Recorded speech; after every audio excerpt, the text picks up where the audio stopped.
শুক্রবার মহিলা আরোগ্য সমিতির উদ্যোগে খয়েরপুর বিধানসভার অন্তর্গত ৯ নম্বর ওয়ার্ডের দুস্থ পরিবারগুলির মধ্যে পুষ্টিকর খাদ্য সামগ্রী এবং মশারি বিতরণ করা হয়।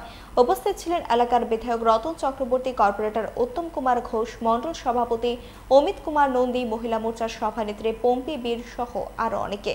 বিধায়কের কাছ থেকে খাদ্য সামগ্রী পেয়ে বেশ খুশি দুস্থরা। আজকের এই ক্ষুদ্র প্রচেষ্টাও আমাদের এটাই, এই সময় মশার প্রাদুর্ভাব হয়, যতই পরিষ্কার করি আমরা, কিন্তু এতদিনের পরিকল্পনা ছাড়া কাজ হওয়াতে বিভিন্ন জায়গায় জমা জল সবসময় বের করে দেওয়া যায় না। এই মশার প্রাদুর্ভাবের ফলে এখানে আপনার বিভিন্ন ধরনের রোগ তৈরি হতে পারে, ম্যালেরিয়া রোগ হতে পারে, বিভিন্ন ধরনের রোগের প্রকোপ আসবে। সেই জন্য মশারিটাও একটা জরুরি অঙ্গ। আমি আশা করি এই মশারিগুলো নিয়ে আপনারা সঠিকভাবে ব্যবহার করবেন এবং এটা বিজ্ঞানসম্মতভাবে তৈরি করা।